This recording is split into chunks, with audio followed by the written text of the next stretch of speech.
आज के इस वीडियो में हम जानेंगे द्विघात समीकरण और इसके मूल के बारे में।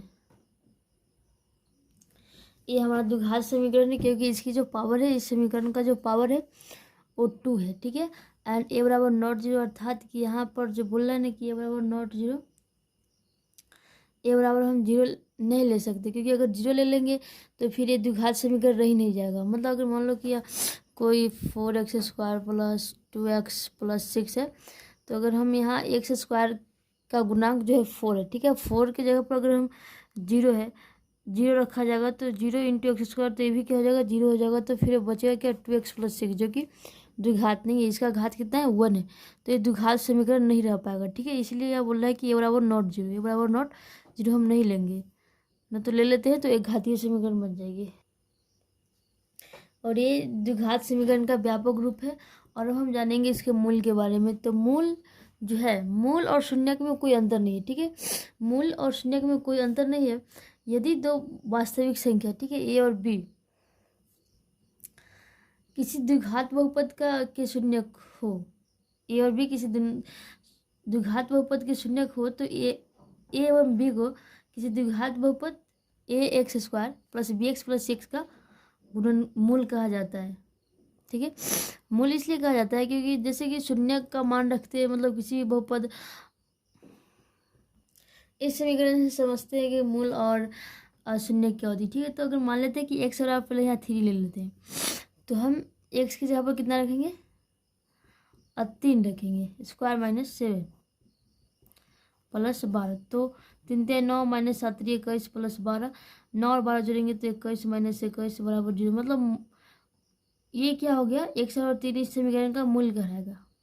ठीक है, और इसका शून्यक भी यही कहलाएगा, क्योंकि दोनों में क्या होता है कि जो बहुपद का जो मान हल जो होता है ना, वो 0 के बराबर हो जाती है। ठीक है, अब हम बात करते हैं द्विघात समीकरण के प्रकार। तो द्विघात समीकरण के 2 प्रकार होते हैं। एक पहला होता है शुद्ध द्विघात समीकरण, दूसरा होता है मिश्रित या अशुद्ध द्विघात समीकरण। तो हम सबसे पहले बात करेंगे शुद्ध द्विघात समीकरण क्या होती है। तो पहला है शुद्ध द्विघात समीकरण। शुद्ध द्विघात समीकरण का डिफिनेशन होता है कि वह द्विघात समीकरण जिसमें चर के प्रथम घात का पद को लुप्त कर दिया जाता है, यानी कि हटा दिया जाता है। जैसे कि ए एक्स स्क्वायर प्लस सी बराबर 0 डायरेक्टली है, यहाँ पर जो एक्स स्क्वायर का पावर 2 है, प्रथम यानी कि 1 वाली पावर है ही नहीं।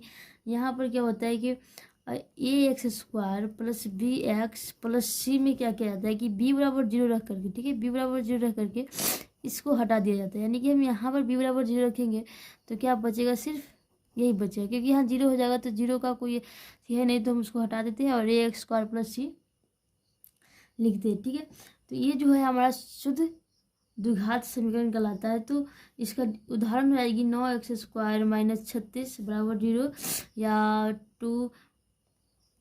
4x स्क्वायर माइनस 9 बराबर 0।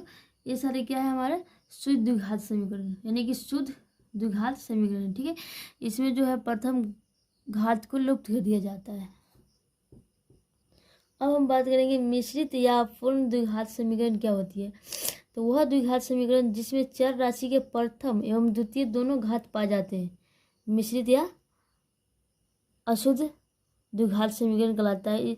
एंड इसका व्यापक रूप भी क्या होता है, यही होता है, A x square plus B x plus C. ठीक है, क्योंकि इसके डिफिनेशन से ही पता है कि इसमें दोनों प्रथम एवं द्वितीय घात, यानी कि प्रथम और द्वितीय घात दोनों पाए जाते हैं। ठीक है, तो ये क्या कहलाएगा, हमारा मिश्रित या पूर्ण द्विघात समीकरण।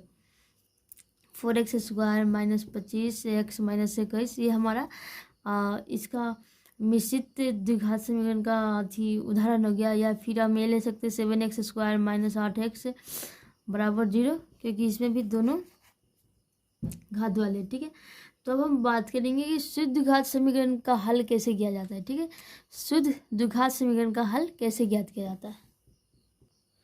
शुद्ध द्विघात समीकरण के मूल को निकालने की 2 विधियां है। पहला है गुणनखंड द्वारा और दूसरा है वर्गमूल द्वारा। तो सबसे पहले हम जानेंगे कि गुणनखंड द्वारा कैसे ज्ञात किया जाता है। तो ये क्वेश्चन लिए 9x स्क्वायर माइनस 25 बराबर 0, और अब हम इसका हल करेंगे। तो सबसे पहले इसमें क्या होता है, अलजेब्रा कि ए स्क्वायर माइनस बी स्क्वायर बराबर ए प्लस बी इंटू ए माइनस बी, इसमें इस फॉर्मूला को फॉलो किया जाता है। तो इसमें हम क्या करेंगे, सबसे पहले इसके रूप में इसको लिखेंगे, या 9x² माइनस 25 है तो क्या करेंगे 3x² माइनस 5 का स्क्वायर करेंगे बराबर 0। इसलिए क्योंकि 3x का स्क्वायर करेंगे तो 9x² और 25 का स्क्वायर करेंगे, सॉरी 5 का स्क्वायर करेंगे तो हमें 25 प्राप्त हो जाएगी। ठीक है, अब फॉर्मूला के हिसाब से क्या है, a प्लस बी है, तो यहाँ पर हम क्या लिखेंगे 3x प्लस 5 इंटू ए माइनस बी है, तो फिर क्या करेंगे 3x माइनस 5। ठीक है, तो अब हम क्या करेंगे कि यहाँ से हमें 2 समीकरण प्राप्त हो जाएगी। एक हो जाएगा 3x प्लस 5 बराबर 0 एंड दूसरा माइनस में आ जाएगा 3x माइनस 5 बराबर 0। ठीक है, तो यहाँ पर आप देखो 3x बराबर 0, ये भी क्या चीज़ में LHS में है, तो ये RHS में जाएगी तो माइनस में हो जाएगी, तो 3x बराबर माइनस 5, तो x बराबर -5/3 बचेगा। ठीक है, तो ये हमारा पहला मूल ज्ञात हो गया इसका, इस बहुपद का, इस समीकरण का। और अब देखो 3x माइनस 5 बराबर 0 यहाँ पर, तो 3x बराबर 0, ये LHS में माइनस में तो RHS में जाएगा, तो ये ऑलरेडी प्लस में हो जाएगी। तो 3x बराबर 5, x बराबर 5 माइनस 3।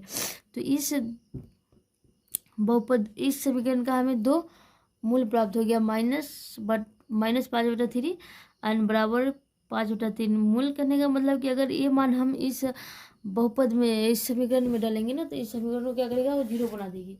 चलिए देखते हैं। ये हमारी समीकरण है और इसका 2 मूल निकाले हम लोग, x माइनस 5/3 एंड 5/3। तो हम जांच करते हैं कि इस जो मूल है इसका, इस समीकरण का है मतलब सही है या गलत। तो अगर एक -5/3 रखेंगे और इस समीकरण को क्या करेगा 0 के बराबर कर देगा, तो मतलब सही है। तो रख लेते हैं, जांच कर लेते हैं। -25, एक्स की जगह पर क्या किया -5/3 डाल दिया। अब हम यहाँ क्या करेंगे, -5 का 2 बार स्क्वायर करेंगे तो माइनस माइनस तो प्लस हो जाएगी, और ये 25 बीच में गुना का चिन्ह हो जाएगा एंड 3×3 9 हो जाएगा, -25। तो ये 9 9 क्या होगा, कट जाएगी, तो बचेगी 25 - 25 यानी कि LHS और RHS क्या हो गया, 0 हो गया। तो ये इसका मूल है। इस प्रकार से हम इसको भी रख करके जांचेंगे तो 0 आ जाएगा, तो ये इस समीकरण का क्या हुआ, मूल हो गया।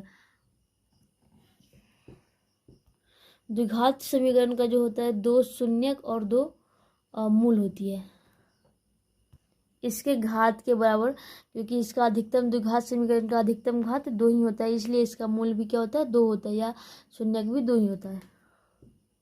इस प्रकार आप शुद्ध द्विघात समीकरण का हल गुणनखंड द्वारा ज्ञात कर सकते हैं।